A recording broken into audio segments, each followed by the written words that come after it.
Artosis. Yes. Jaedong is 2-0 versus Rain. What the hell is going on? We haven't even gotten to see the Protoss get to where the Protoss wants to be. The Ling aggression has been so good. There's like, especially in game 2, my God, but even in game 1, it's like he did this pressure, almost killed the Protoss, and then as we zoom out and go big picture, it's very clear that Jaedong is already so ahead from this, there's no way to recover. Yeah. If Rain is not able to get into a standard PvZ, he is not going to win this series. Well, I think he will eventually get into that. I think that you should not, I keep talking about don't underestimate Jaedong and stuff because I think people look at Rain as a recent champion just playing on top of the world at the moment and think it's an easy win. It's not. But in the same vein, it's like, okay, Jaedong won game 1 very decisively. That was really good. He won Blue Storm. We were going to give him Blue Storm. Yeah, okay? Blue Storm's a map that it's not a shocker if the Protoss loses early. No, it's going to happen to the best of them, and we just saw that. Yes. But Rain is a multiple tournament champion. This guy is a StarCraft 2 legend. He has been just about unbeatable in StarCraft 1 thus far. You still can't count him out, too, right? Jaedong has to win 2 more games. Could absolutely happen. You're right. Yeah. But the thing that's scary about it is the way that Rain is losing makes me worried about his mentality. This is really frustrating for Protosses when they just keep getting hammered so hard early on that, by the time Templar Tech comes out into play, you look at the map and the game's already over. Yeah. It doesn't even matter what's happening. So we're going to go to Fortress for game number 3. Yeah, this one's pretty tough for Protoss players. In fact, we've seen, Snow actually, I think, vetoed this one and not Blue Storm. That's how bad he thought it was. So, I'm very interested to see, what is Rain going to do to counteract this base. It's got those kind of corner islandy looking bases where Jaedong can send a drone in very early and you can't attack it without a shuttle. So that's tough. It looks like we are about to hop into this game. Again, Rain versus Jaedong, guys. This is a best of 7. Right now, Jaedong with a 2-0 lead. Let's go.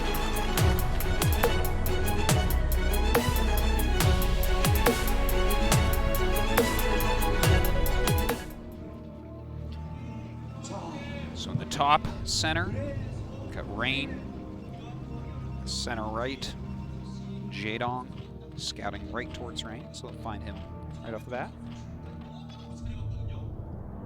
Any tips for Rain here, Tasteless? It's tough, man. I mean, the thing with... This guy wants to win so bad. Oh, my gosh. It's a good sign. Yeah. It's a tough one, dude. I think that he just needs to get through early game.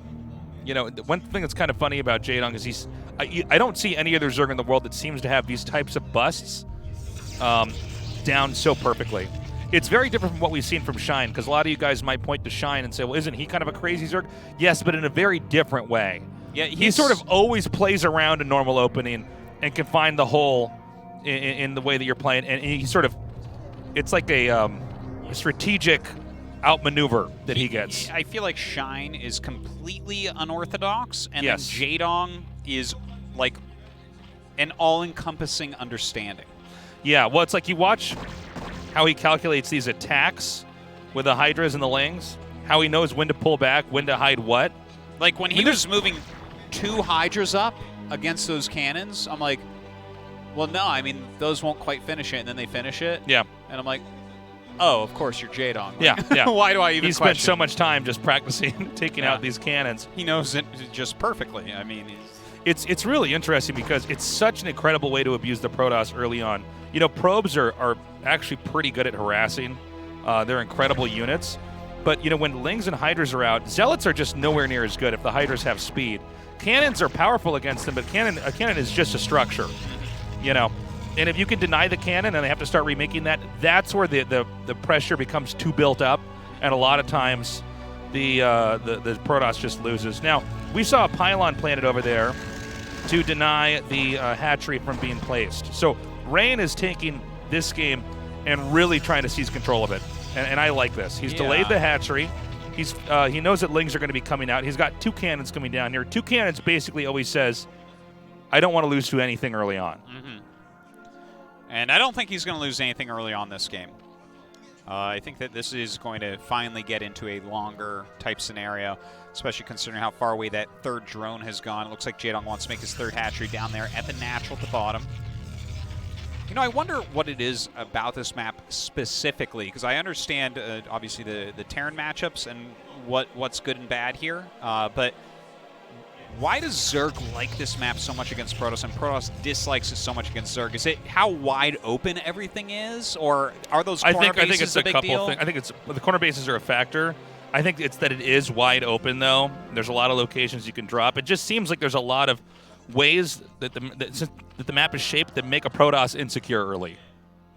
Does that make sense? Okay. Kind of like, you know, in a Terran versus Protoss, the Terran have to be ready for every little trick the Protoss is going to throw at him, right? And, you know, sometimes none of those tricks come. That's right. Right? You're Those saying, are almost the hardest games. Exactly, right? And so sometimes you might be really worried about drops, Hydra busts. This is also, again, you got a big opening here towards your natural. All these crazy things that Jaedong could do, Protoss has to be ready for that, and the Zerg might not throw that out at him. That being said, I feel like all these maps, we should emphasize any race can beat any race on them. You know? Absolutely. Like, I mean, map balance, it exists, but you can find a way to win a game. StarCraft is wide open, man. So, Jaedong has taken that third. It's really far away, but it is one of those thirds where if you play that turtly macro Zerg style that we haven't seen from Jaedong, but we see more from, like, Sulky and Larva. Yeah, Sulky's really the god at that. Larva as well. Oh, that's true. Actually, I mean, Larva's really impressive when he does it. They're both amazing at making too many Sunkens. But, I mean, I wonder if we'll see a game like that, because I feel like that's where Rain really excels. I think that's what Rain wants to play those against. Well, that's a little bit more trendy. Yeah. You know, it's just more turtled macro style. You know, Zergs have gotten also very good at walling in so that the Zealots can't break them. Well, so far, Artosis, this looks like we're going into, you know, the realm of normalcy in PvZ. The Zerg has not decided to do any kind of crazy attacks here. We still don't know what kind of standard game it's going to be. He could also, and we've seen Jaedong do this a lot, he really enjoys this style, is sending or going mass Hydras and then into Mutas. And the Mutas are there to snipe the Templars, and then the Hydras clean up the rest, because it's not exactly easy for Protoss to get a third base. You know? Yeah. You can expand, but you're going to be out in the open. It's a very, very wide area to try to cover. I almost wonder where he's going to want to take his third, whether he'll take islands, because Corsairs can be very powerful anti-air, or... The thing is, like... What? Okay, I thought he just couldn't get back there. I'm like, the first time I've seen a place where a Look Zealot at can that, get and the Lings aren't. That thing was so stuck, it was almost like an SCV. Now, the Spire is about to finish up here, probably just for a few Scourge, right? Yeah, you need to match the Corsairs that are going to come out. We see that Corsair coming out now. Now, it looks like he's getting air weapons, but I don't... Okay, he started the second Corsair. I was wondering there. Wait, no, he did not. He just went Templar Archives very quickly. All right, so maybe trying to skimp a little bit, get a bigger ground army out a little bit quicker. It's just strange, because if he's getting air weapons, you would want to see more Corsairs, right? Well, maybe he just puts it off just for a moment. Or you could also start it and then get your scout done and then decide if you want to keep it going. You know what? Maybe that's what he's doing. That's a really good observation, Artosis. Yeah, it takes a long time to get that +1. So if you think they're going to go Muta, you definitely want to make more. Now, he actually took that natural gas. Yeah, okay, so this is what we just saw. This is awesome. He took his natural gas, Jaedong did, and was mining. So Rain gets in there, he sees two geysers mining. That's alarming. Muta. Yeah. Because that's what you would need that much gas for. So he's making mass cannons and Corsairs right now. Rain has gotten a very good read on this. Well, no, he's not going for Mutas. This was a fake out by Jaedong. Yeah, no, but that's what's so weird about it, is like this will only work against an insanely intelligent player. Yeah. Do you see what I'm saying? Yeah, exactly. Yeah. Like, Rain right now, he's countering Mutas because that's what you would do with that extra gas. Yes. Instead, Jaedong's saying, you know what? what? Fourth base. I have 600 gas, but now you have cannons and Corsairs. Yeah. Look how many so cannons. Crazy. He made 3 extra cannons. He's massing up Corsairs inside. He's not scouting with them because he's saying the Mutas are going to come any second. And this is... Here's the thing that's so crazy about this, guys. You would have to be of the caliber of Rain. Yeah. You'd have to be like one of the highest-ranked players to read this so well. If this was a brainless macro Protoss... Yeah. Jaedong would be behind for doing that. Exactly. Because he'd just be like, oh, I don't know, and then he just like runs in with all his speed zealots. When DT comes in, is there an Overlord inside the main? Looks like there is. There is. We don't see anything else to defend. The drones are there to defend. That's right. Those are Jaedong drones. Yeah. Ooh. Ooh. Okay, this is not bad. Yeah. Well, he'll clean it up. Yeah, what he wants to do is try to run to a corner where the Overlord isn't, make that DT last a little bit longer.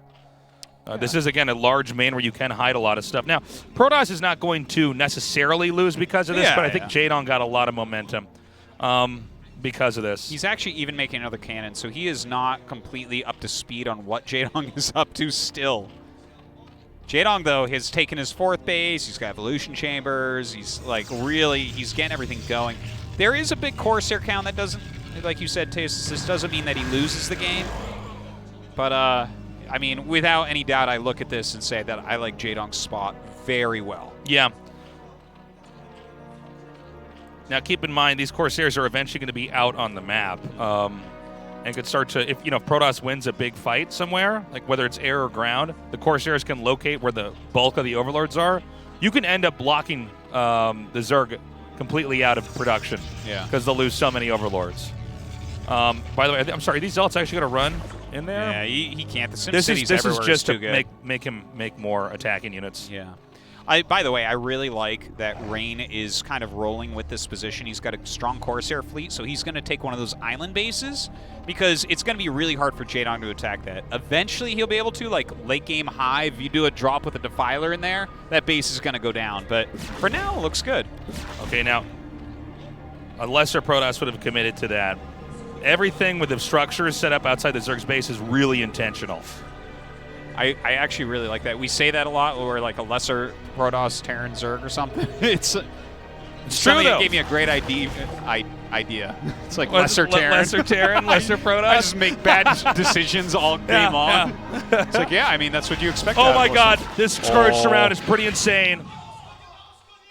Okay, and if he can juke and jive right, he might be able to turn around and flick out some of these Scourge. Okay. Oh, he reduces it by 4, I believe? Yep. So that's not too bad. 4+1 Corsair is a lot less scary than 8. The frustrating moment here for the Protoss is that he came out with those Zealots and Corsairs, and basically Zerg was so well turtled, they don't do anything. And Zerg's been on 4 bases for a while now. Protoss is taking a 3rd. Now, Protoss is taking the island at the upper right, and there's actually nothing over there for Jaedong right now. Okay, but if he keeps this Corsair count low, there's not going to be that much to actually defend the islands. I mean, a lot of times Protoss just have to make a ridiculous amount of cannons there and put Templars, but still, as the game gets later, a Dark Swarm with some Lings can kill that off. Yeah, it gets very tough at that point. Now, he scouted it. It's a lot of Zealots and High Templars, but Jaedong is well turtled. This is a great Sim City overall. Like, it's going to be hard to break in still. Okay, nice Psystorms, though. Decent dodges by Jaedong. That second one definitely gets a lot. The Hydra flank coming in from his other bases. It does take a while for him to walk up. These Psystorms out of control. The thing is, he needs to break these sunken colonies. And this is, it was a pretty impressive attack there, but he did not break them at all. I mean, this was very well handled by Jaedong. If I'm Jaedong, I'm feeling pretty good about this. There's Archon's Morphine over here. Now, the drop may actually be what ends up doing the real damage. Yeah. There are not that many units back there for Jaedong, and most of them are still fighting in the middle of the map. A DT drop or Storm drop could do a ton of damage, and that's exactly what he's going to do right here, right now. He's going to lose the rest of his frontal army, but let's see what this actually gets done. There is an Overlord up here. A Hydra pops out. How quickly? Oh, wow. Jaedong instantly pulls. Still going to lose some drones. So the drop is definitely somewhat successful. Yeah, killing 5 drones is actually huge, by the way. Yeah. That's like crazy high number to get, considering how fast Jaedong reacted there. Okay, I want to say I think Rain is still doing okay. Yeah. He's doing fine now. Like, this will probably I think, in my opinion, I think Jaedong is definitely winning. Yeah. But Rain is not dead at the moment, right? He's got his 3rd base up. He's going to have 3 gases. That's really important. But the fact that Jaedong has 2 very well-turtled positions and he's on 4 bases with this many hatcheries. Yeah. I mean, Rain has to do something, and he can't do anything right now. Jaedong is going to shoot past him in supply, I think, pretty soon. Well, here's the thing. Zerg can now go to the phase where it gets down and dirty. You drag the game way out. Like, really drag it out. These Zealots are going to try to come down here and do some more damage. Again, he's just not going to... It's not going to be enough, Yeah. Look at this. He's not even showing all these... Yeah, he actually wants me to try to do a run-by there. Man. Easy kill there. Wow. The range of play that Jaedong has shown today so far, this is downright frightening. Ooh! Oh, great Psystorm drop. That's the kind of play that the Protoss needs to do. The odds of you actually running over a Zerg when they play like this is very low. But if you keep harassing them, if you keep killing off drones, they're just spending their money remaking drones and not getting that army. And what you want to be hyper vigilant about is trying to get making sure that they don't get another expansion up. That was kind of funny. That is really All right, here we go. Show us what you got. He's gonna have to. These Templars are just now going to be on this island, ready to storm a drone when it comes there. Yeah, I guess that's about it. Or if they miss the storm, they can become an Archon, I guess, and attack the hatch. But look, Jaedong right now on his 4 bases, continuing to tech up. A lot of Dragoons coming out. That's when you can pressure these bases a bit better with those range attacks. You're not just bashing your head into sunken colonies all day. But of course, the Defiler Mound is going to be fantastic against that. Rain, I love that he's taking a 4th base right now, Tasteless. Well, this is what you want to do. I see too many Protosses against this type of Zerg just continually try to break them. I love that he's just taking a 4th. He said, all right, let's get big economies. I remember when I first got to Korea, this is like 10.5 years ago, and I was talking. I was actually Spunky, who was a great RTS player, but he said, I figured something out, and I need to show somebody this. Yep. And he was talking about this exact kind of situation where the Zerg is just turtling up and making sunken colonies. And he goes, look, here's a trick is you play single player. I just start expanding. Yeah. He says, everybody else just keeps attacking and attacking and attacking. He said, no. You just start making cannons, getting other bases up, and you kind of roam around the middle of the map, but you're not actually going to attack them at all. It works. It's smart. Well, if you're on the same amount of bases as Zerg, that's where, as a Protoss player, you're like, all right, we can really have a good battle now. Ooh, he actually sends a new shell. He's like, I knew someone would come to get me, and it would be marooned here forever. He's like, you're going back to that Zerg base. He's like, oh. Still might not be getting out alive. So, yeah, I think Rain's response is correct. He's producing, but he's also just expanding and defending. Like, he should cover that island with cannons. Now, he might actually go for the bust. Maybe I'm wrong about this. Well, if he could try to hit the hatchery from a distance. That's fine. You can't really run out here with a ton of Zerglings or anything. Oh, wow. Ooh, that's a lot of drones right there. Okay. Does he not have the energy? Wow. No, he's out. So, yeah, if you try to run out here with things and he starts storming them, that is such a funnel, such a little choke point. Look at how he holds his Zealots back. This is a very nice pressure by Rain. You notice he also had some of his army out there to check and see if anything was going to try to come hit him from behind. Yeah. I think Jaedong might be worried about losing this evolution chamber. Oh, he's getting a drop ready. So he's actually going to do a bit of a counter here. It's a big Rain army, but once you kill those outer buildings, to actually break the sunken line with the lurkers, the spore, all that stuff is very difficult. Yeah, you can't push it any further than that. Now, this island is actually really, really important here for Rain. So, here we go. Drops coming out. Lurkers are burrowing. Yeah, well, okay, there are the Zerglings. Oh my God, Adrenaline's coming out. Will clear this in a matter of seconds. And now he's knocked Rain back onto 3 bases. Yeah. Which is really, really bad. Now, keep in mind, the only other realistic place for Rain to expand to that's not an island is the center left. You know, like that natural. Yeah. Has he actually got buildings over there right now, or are those units? I think he's making cannons. Okay. Sometimes if the game's pretty intense and you've been spending your money, you just start to make cannons over there. Eventually you have the money for a Nexus. Some more pressure coming out of Rain. And it's hard for Jaedong to get out and protect that hatchery, but he doesn't actually have to either. Basically, the Zerg stays back in this position and keeps turtling, and then has like these technical assaults that he sends out, like drops over there. Eventually you can pop out, start plaguing, using Dark Swarm, things like that. And so what Rain is doing is, since he has map control, he just keeps, what am I seeing? He just keeps moving out in these different spots on the map, and then trying to poke in, see if he can't do any damage of his own. And I actually can't believe that I'm seeing this. He's just trying to unload over here. Well, you got to do something. Here is a lurker drop into the natural, getting a decent amount of probes. I cannot believe how well Jaedong is playing this. Yeah. I feel like we're almost at the point where Protoss is going to get broken here. Yeah.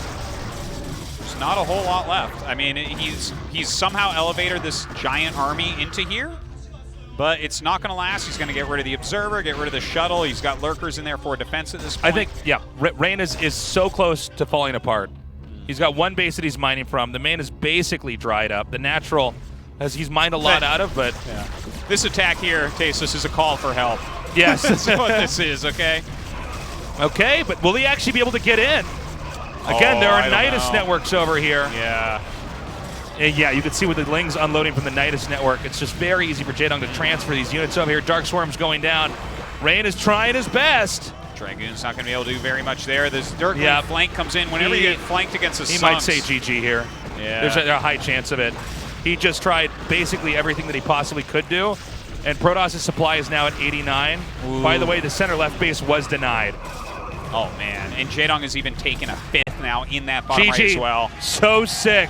Dude, what am I seeing? Well, you're seeing Jaedong almost with a clean